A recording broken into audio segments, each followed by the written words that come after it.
Hello student, आज हम लोग पढ़ेंगे आईपी पावलो का सिद्धांत सीखने का।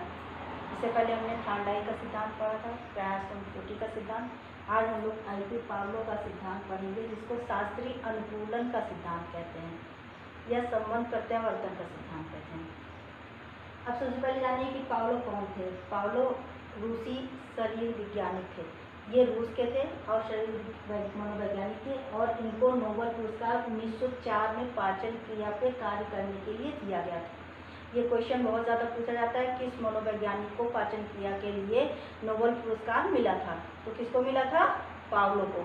कब मिला था? 1904 में। ठीक है। अब पावलो का जो सिद्धांत है, शास्त्रीय अनुकूलन का सिद्धांत, सबसे पहले तो आप लोग जान जाइए कि इसको किन किन नामों से जाना जाता है। तो पावलो के सिद्धांत को सबसे पहले क्या कहते हैं? Classical conditioning theory. ठीक। दूसरा है शास्त्रीय, उसी का हिंदी है अर्थशास्त्रीय अनुकूलन का सिद्धांत। अनुक्रियात्मक अनुबंधन सिद्धांत। क्या है? अनुक्रियात्मक अनुबंधन सिद्धांत। संबंध प्रत्यावर्तन का सिद्धांत, संबंध प्रतिक्रिया सिद्धांत, अनुकूलित अनुक्रिया सिद्धांत। इन नामों से पावलो के सिद्धांत को जाना जाता है। पहले तो आप लोग जानिए कि पावलो के अनुसार सीखना क्या है। जैसा कि आपने थार्डाई का पढ़ा था, थार्डाई में क्या होता था? सीखना संबंध स्थापित करता है। किसके किसके बीच में? उद्दीपक और अनुक्रिया के बीच में। किसके? SR बॉन्ड, जिसको कहा जाता है SR बॉन्ड, यानी स्टिमुलस और रिस्पॉन्स के बीच में अनुबंधन हो जाना। ये थार्डाई बताया था। अब पावलो क्या बता रहे हैं? पावलो भी संबंधवादी बता रहे हैं, लेकिन इनका कहना है कि वातावरण में व्याप्त हर उद्दीपक की अपनी अनुक्रिया होती है। जैसे अगर आपके सामने अचानक सांप आ जाए तो आप पकड़ने तो नहीं जाएंगे ना, तुरंत पीछे हटेंगे, भागेंगे, क्योंकि आपको पता है कि सांप अगर आता है तो आपको काट लेगा, इसलिए आप डर से तुरंत हट जाएंगे। उसके लिए आप बिना सोचे समझे आप इस कार्य को करेंगे। तो हाँ, या आपके सामने कोई खट्टी चीज खा रहा है तो आपके मुंह में पानी स्वतः आ जाएगा, लार स्वतः आ जाएगी, उसके लिए आपको सोचना विचारना नहीं पड़ेगा, ये कार्य स्वतः ही हो जाएगा। तो पावलो का मानना है कि हर वातावरण में व्याप्त जो भी उद्दीपक है, हर उद्दीपक की अपनी अनुक्रिया होती है। अब इसमें से जो हमें उस समय अत्यधिक महत्वपूर्ण होता है वो हमारा स्वाभाविक उद्दीपक हो जाता है, और जो साथ में चलता है वो हमारा अस्वाभाविक उद्दीपक हो जाता है। तो इन्होंने बताया कि हर उद्दीपक की अपनी अनुक्रिया होती है।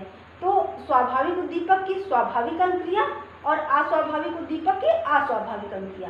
तो पावलो के अनुसार सीखने का सिद्धांत क्या है कि हर उद्दीपक की अनुक्रिया अपनी होती है, लेकिन जब स्वाभाविक उद्दीपक के साथ अस्वाभाविक उद्दीपक जोड़ दिया जाता है तो हम स्वाभाविक उद्दीपक की भी अनुक्रिया पाते हैं और अस्वाभाविक उद्दीपक की भी अनुक्रिया पाते हैं।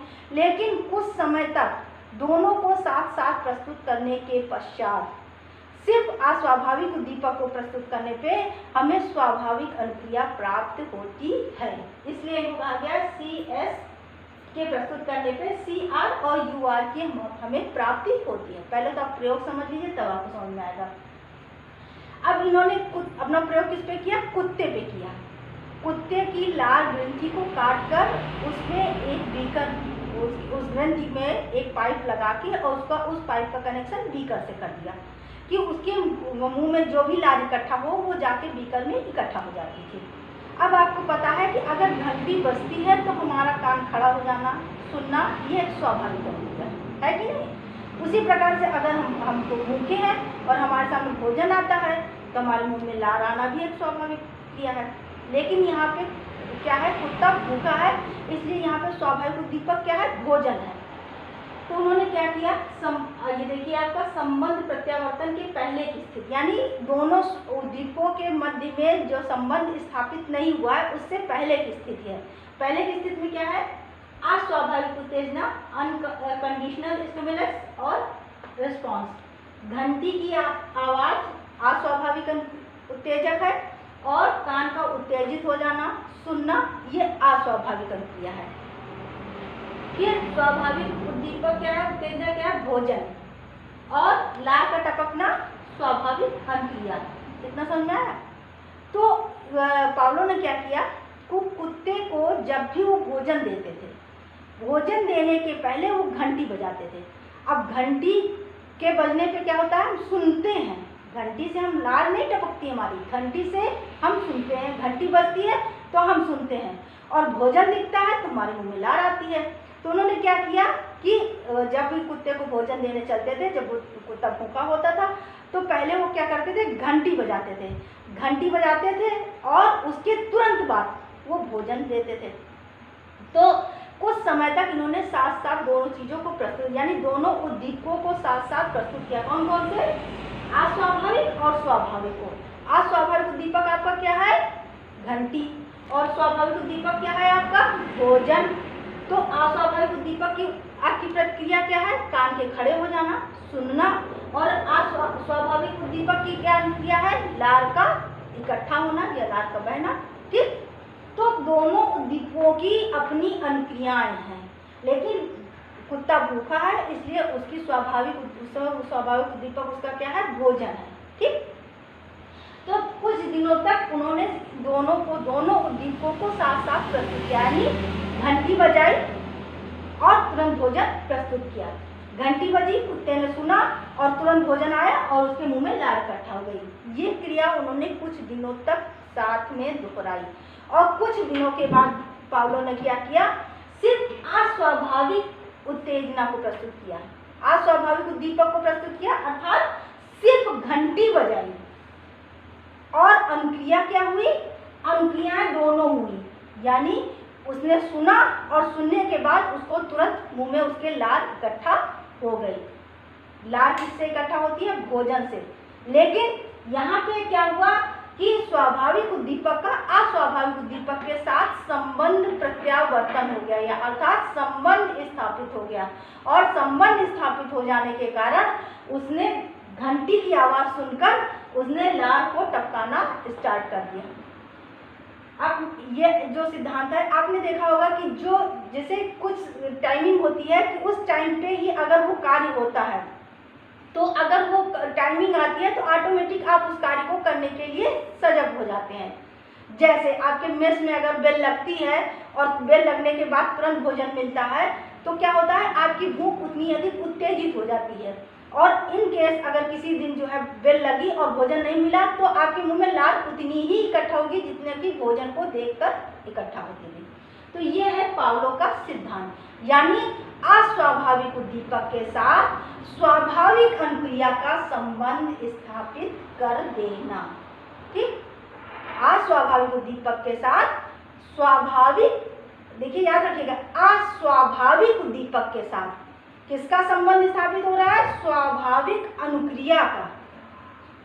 समझ में आ रही ना, अस्वाभाविक उद्दीपक के साथ स्वाभाविक अनुक्रिया का संबंध स्थापित कर देना ही संबंध प्रत्यावर्तन का सिद्धांत है। अब पावलो के सिद्धांत का जो समर्थन है, हमारे व्यवहारवादी मनोवैज्ञानिक वाटसन ने इसका समर्थन किया है। उन्होंने इनके सिद्धांत का समर्थन करते हुए एक प्रयोग किया। इस प्रयोग के अंतर्गत उन्होंने क्या किया, एक अल्बर्ट नामक बच्चा था जो अपने खरगोश से बहुत प्यार करता था, बहुत ज़्यादा प्यार करता था, और वो खरगोश के साथ खेला करता था। तो वाटसन ने क्या किया कि जब बच्चा खरगोश के साथ खेलता था तो उसी समय वो धड़ाम से एक तेज सी आवाज़ कर देते थे, जिससे बच्चा डर जाता था। एक दिन हुआ, दूसरे दिन फिर बच्चे के पास खरगोश आया, बच्चा फिर खरगोश के साथ खेलने के लिए जैसे ही आगे बढ़ा वैसे फिर धड़ाम से आवाज आई और बच्चा डर गया और फिर पीछे हट गया।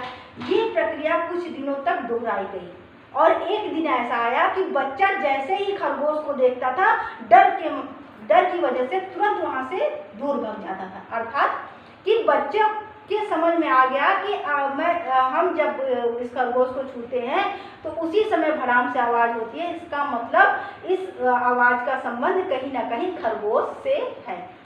अब पावलो का जो सिद्धांत है ये शिक्षा में अत्यंत उपयोगी है, और खासकर जो मनोरोगी होते हैं, विद्यालय में अनुशासन स्थापित करने में, छोटे बच्चों को किसी कार्य को कराने में, और साथ ही साथ किसी प्रकार की गलत आदतों को छुड़वाने में ये इनका सिद्धांत बहुत ही उपयोगी है। आपको पता होगा कि पहले जो है विद्यालय में जब मार पड़ती थी तो क्या होता था, क्लास के एक एक बच्चे को नहीं मारा जाता था, जो एक एक बच्चे को ले जाके फील्ड में मारा जाता था। फील्ड में मारा जाता था तो क्या होता था कि मारा तो एक बच्चा जाता था और सहम पूरा विद्यालय जाता था। तो ये क्या है, इससे ये पता चलता है कि भय अनुशासन स्थापित करने में पावलो के जो है संबंध प्रत्यावर्तन का सिद्धांत अत्यंत उपयोगी है। दूसरा आपको एक छोटा सा उदाहरण बता रहे हैं कि जो छोटे बच्चे होते हैं उनको क्या होता है, खेलना बहुत पसंद होता है। अगर उन बच्चों से आप कहें कि चलो तुमको पढ़ाते हैं तो वो बिल्कुल भी पढ़ने के लिए तैयार नहीं होंगे। लेकिन अगर उनसे हम कहते हैं कि चलो खेलते हैं तो बच्चे बहुत खुशी खुशी उस कार्य को करना पसंद कर लेते हैं। ठीक, तो बच्चे को पसंद क्या है, खेलना, और कार्य आपको क्या करना है, पढ़ाना। लेकिन बच्चे को पसंद खेलना है तो क्या करते हैं, बच्चे को खेल में ही उसको काउंटिंग कराना शुरू कर देते हैं। यानी बॉल रख ली और बच्चे को बॉल फेंक के 1 2 3 4 इस तरीके से काउंटिंग करा रहे हैं। लेकिन बच्चा क्या समझ रहा है कि हम खेल रहे हैं और उस खेल में वो काउंटिंग करना सीख जाता है। और फिर धीरे धीरे जब उसको आने लग जाता है तो हम क्या करते हैं, खेल को हटा लेते हैं और जो है पढ़ाई को कंटिन्यू कर देते हैं। तो इस तरीके से ये पावलो के सिद्धांत का शैक्षिक अत्यधिक महत्व है। और ये इस सिद्धांत का जो है हम अनुशासन को स्थापित कराने में, जो मनोरोगी हैं उनका इलाज करने में, किसी भी बालक के मन से भय हटाने में, छोटे बच्चों को शिक्षा देने में, और साथ ही साथ जो बच्चे किसी कारणवश अनुशासनहीनता कर रहे हैं या अनुशासन स्थापित कराने में इस सिद्धांत की अत्यंत उपयोगिता है। तो ये कौन सा सिद्धांत है, पावलो का शास्त्रीय अनुबंधन का सिद्धांत, या संबंध प्रत्यावर्तन का सिद्धांत, या अनुकूलित अनुक्रिया का सिद्धांत, या संबंध प्रतिक्रिया का सिद्धांत, या अनुक्रियात्मक अनुबंधन का सिद्धांत। इस सिद्धांत में फिर एक बार, इस सिद्धांत का मुख्य उद्देश्य है कि अस्वाभाविक उद्दीपक से, यानी CS क्या है आपका, कंडीशनल स्टिमुलस, अर्थात अस्वाभाविक उद्दीपक, CS से CR और UR प्राप्त करना, यानी कंडीशनल रिस्पांस प्राप्त करना और अनकंडीशनल रिस्पांस प्राप्त करना। यानी घंटी का बजना CS है आपका, अस्वाभाविक उद्दीपक है, और मिल क्या रहा है आपको, सुनना और लाड़ का इकट्ठा होना, या अर्थात अस्वाभाविक उद्दीपक से स्वाभाविक अनुक्रिया और अस्वाभाविक अनुक्रिया का संबंध स्थापित हो जाना ही संबंध प्रत्यावर्तन का सिद्धांत है। ठीक, थैंक यू।